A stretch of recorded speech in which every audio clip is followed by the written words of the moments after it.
পারমাণবিক ইস্যুতে কি বিশ্বকে নেতৃত্ব দিতে চলেছে জাপান? দেশটি কি আবারও নিজের বিপদ নিজেই ডেকে আনছে? কারণ প্রায় 15 বছর পর বিশ্বের বৃহত্তম পারমাণবিক বিদ্যুৎ কেন্দ্রটি পুনরায় চালু করার উদ্যোগ নিয়েছে জাপান সরকার। আর এই বিষয়টিকে ঘিরে বিক্ষোভও হয়েছে। প্রশ্ন হলো, হঠাৎ এমন সিদ্ধান্ত কেন নিতে চলেছে জাপান?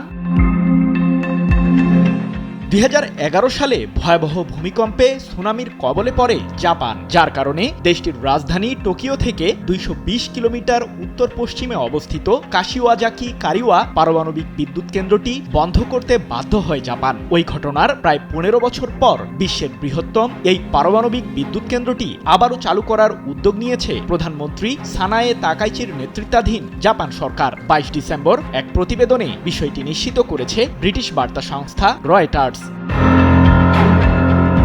জাপানের অন্যতম প্রধান বন্দর শহর নিগাতার গভর্নর হিদেও হানাজুমি এরই মধ্যে বিষয়টিকে ঘিরে আঞ্চলিক আইনসভায় আস্থা ভোটও পাশ করেছেন। দেশটির এই বিদ্যুৎ কেন্দ্রগুলোর পরিচালনার দায়িত্বে রয়েছে টোকিও ইলেকট্রিক পাওয়ার নামে একটি প্রতিষ্ঠান, যারা 2011 সালে ভূমিকম্পে ধ্বংসপ্রাপ্ত ফুকুশিমা বিদ্যুৎ কেন্দ্র পরিচালনার দায়িত্বেও ছিল।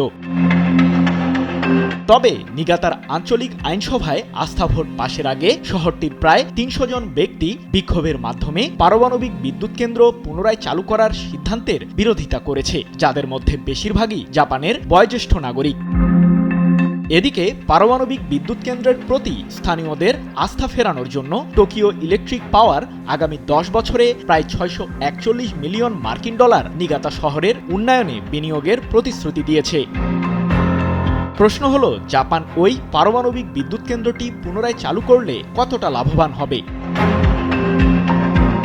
সম্প্রতি জাপানের বাণিজ্য মন্ত্রণালয় জানায়, কাশিওয়াজাকি কারিওয়া পারমাণবিক বিদ্যুৎ কেন্দ্রটি পুনরায় চালু হলে দেশটির রাজধানী টোকিও অঞ্চলের বিদ্যুৎ সরবরাহ প্রায় 2% বৃদ্ধি পাবে। জাপানের নতুন প্রধানমন্ত্রী হিসেবে 2 মাস আগে দায়িত্ব নিয়েছেন সানায়ে তাকাইচি। দেশটির জ্বালানি নিরাপত্তা জোরদার করতে এবং আমদানিকৃত জীবাশ্ম জ্বালানির উপর নির্ভরতা কমানোর তাগিদ দিয়েছেন তিনি। জাপান জুড়ে ক্রমবর্ধমানভাবে বেড়েই চলেছে এআই ডেটা সেন্টারের ব্যবহার। আর এক্ষেত্রে দেশটির সরকারের দাবি, আগামী 10 বছরের মাঝে জাপানে জ্বালানির চাহিদা কয়েক গুণ বৃদ্ধি পাবে। আর সেই চাহিদা পূরণের জন্য দেশটি 2040 সালের মধ্যে পারমাণবিক বিদ্যুৎ কেন্দ্রের ব্যবহার দ্বিগুণে উন্নীত করে 20% নির্ধারণের লক্ষ্যমাত্রা ঠিক করেছে।